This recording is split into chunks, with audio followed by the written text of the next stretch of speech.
Hoje é o Dia Internacional da Mulher e, bem mais que uma data comemorativa, é uma data de reflexão sobre os temas que são desafios para nós mulheres nos dias de hoje. Assédio, violência doméstica, desigualdade de salários, entre outros temas que fazem parte do nosso cotidiano. Para falar sobre isso, nós convidamos 3 mulheres de diferentes áreas de atuação para conversar com a gente. Muito obrigada pela presença de todas. Eu estou aqui com a cantora Lena Machado, a empresária e presidente da Associação dos Jovens Empresários, Shirley Cunha, e a estudante de jornalismo, Ingrid Garcia, a mais novinha de todas. Então, gente, eu queria direcionar primeiro nosso papo para o mercado de trabalho, para a questão das nossas carreiras. Nós somos mulheres de diferentes áreas de atuação e eu queria conversar assim, sobre os desafios que a gente enfrenta diariamente. Shirley, você é empresária, você é líder de uma entidade empresarial e assim, você começou muito jovem, começou a trabalhar com 17 anos e assim, ao longo da tua trajetória, que dificuldade tu enfrentou só pelo fato de você ser mulher? Sim, o fato da gente começar a trabalhar desde cedo, eu comecei a trabalhar aos meus 17 anos, né, para ajudar na minha faculdade. E assim, eu sempre quis começar a ter o meu dinheiro, ser minha independência. E o primeiro desafio foi conseguir o primeiro trabalho, de achar que se eu fosse dar conta ou não, se aquilo para mim realmente ia ser um processo de mudança na minha vida. Mas assim, o fato é que eu tinha aquilo como na minha mente, de que eu tinha que me cuidar, eu tinha que cuidar, ter o meu dinheiro sem depender de pai e da mãe. E assim, o primeiro grande desafio foi eu entender que o meu trabalho iria me ajudar muito nessa minha caminhada.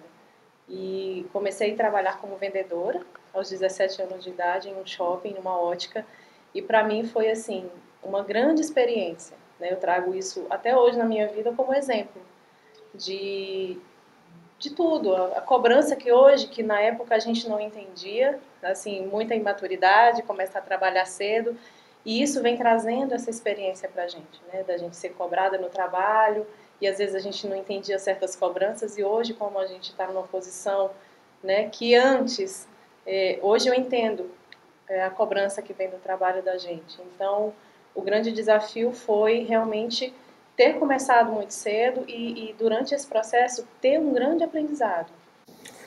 Lena, você é artista, você é uma cantora. Eu queria que tu me falasse um pouquinho do meio artístico. Você acha que é ainda um ambiente pra gente, pra quem tá de fora a gente não consegue perceber, mas dentro há um certo machismo, há uma dificuldade para uma mulher comandar a sua própria carreira, vamos dizer assim?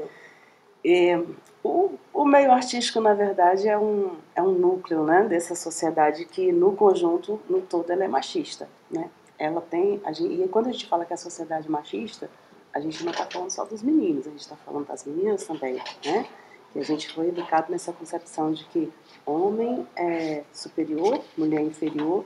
E aí, pegando um pouco a fala dela aqui, né, na questão do universo do trabalho, no meio artístico, há uma reprodução dessas práticas também, né? Você geralmente, quando você chega no espaço, enquanto mulher, você tem que provar mais competência naquilo que você está fazendo. Você é mais cobrada, você é mais exigida. E, assim, no geral, parece que o homem pode tudo, né? E é menos cobrado, né, nas suas responsabilidades. E eu acho que isso é presente em todos os meios, assim, acho que desde a família até o universo do trabalho, e eu acho que no meio artístico não seria diferente. Então, assim, a gente enfrenta também no meio artístico essa concepção, né, essa desigualdade, eu acho que no tratamento que a sociedade dá para homens e para mulheres, né. A Sheila estava falando que ela começou aos 17 anos, e eu lembro que eu comecei a trabalhar muito jovem também, assim. E a maioria das vezes chegava alguns entrevistados, artistas também, e às vezes alguns não queriam dar entrevista para mim pelo fato de me achar muito jovem. Como se isso, de alguma forma... Mas na verdade eu entendo que era por eu ser uma jovem e uma mulher. E aí você acaba... Teve um caso de um escritor, que eu não vou falar o nome, obviamente, Mas ele chegou para mim e falou que ele não ia me dar o livro dele, porque eu tinha que me preocupar em ser bonita.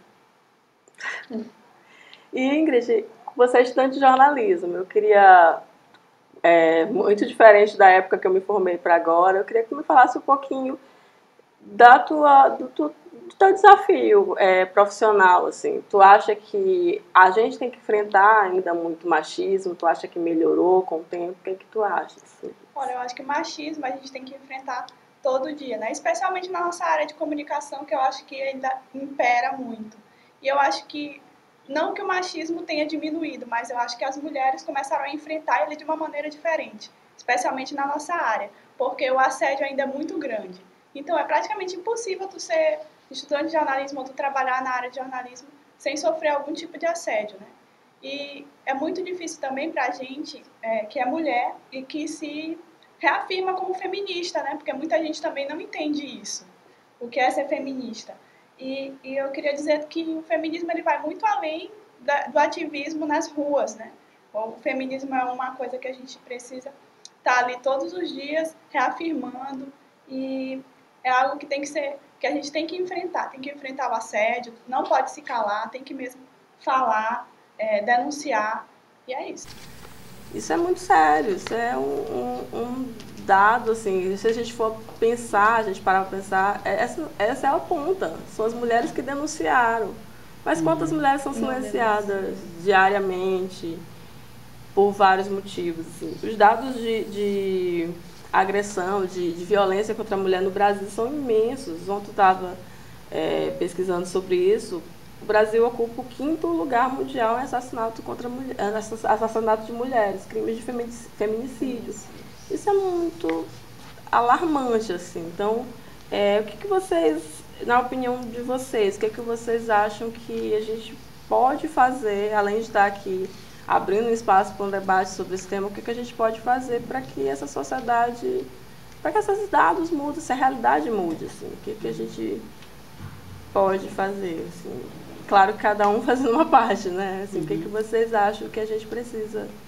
Eu acredito muito que tem que ser na base, né? Hoje, as nossas crianças, a educação que nós estamos dando e o mundo em que eles estão vivendo hoje, isso com certeza influencia na personalidade que eles terão, né, quando adulto, na criação da criação que eles tiveram.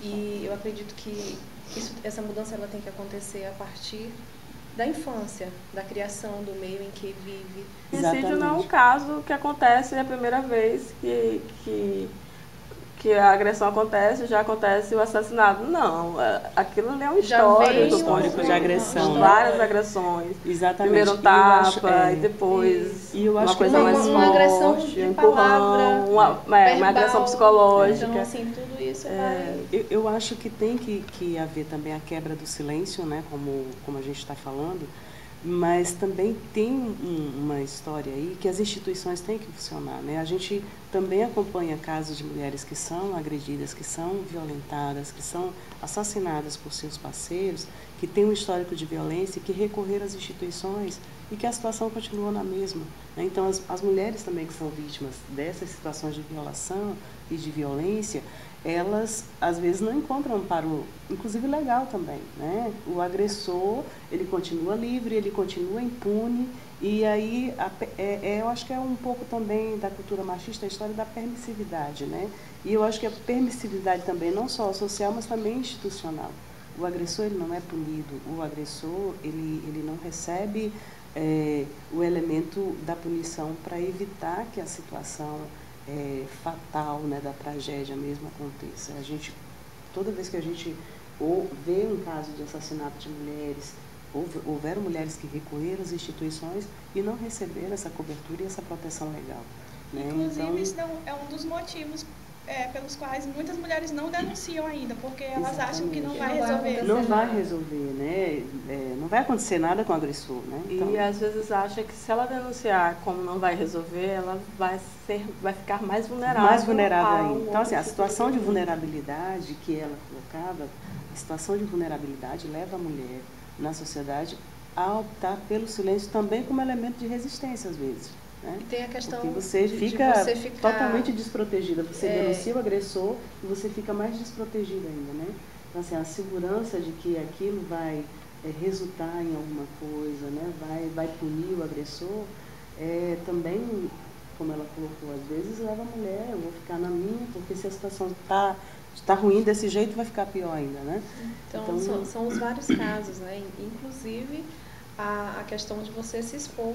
Muitas mulheres têm a vergonha de dizer, não, eu não vou falar aqui porque eu não quero que a sociedade saiba que eu estou vivendo isso. Então tem esse tabu aí também da pessoa se esconder, na verdade, se retrair por vergonha de se expor perante a sociedade. Até porque ainda existe um julgamento em relação à mulher. Existe. Uma das conquistas que a gente ia passar o dia inteiro aqui.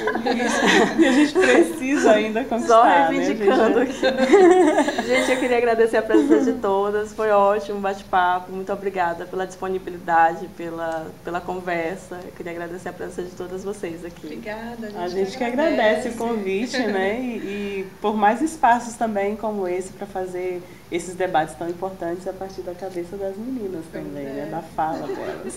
E é isso, gente. Que o Dia Internacional da Mulher seja uma data que a gente consiga quebrar algumas barreiras, né? Seja uma data para refletir bem mais além do que uma data comemorativa para a gente ganhar flores, ganhar chocolates. É uma data que a gente possa ser uma data pontual para a gente discutir assuntos importantes da nossa sociedade, não só de nós mulheres, mas da sociedade geral, porque a gente faz parte dela. E é isso. Muito obrigada pela presença de todos.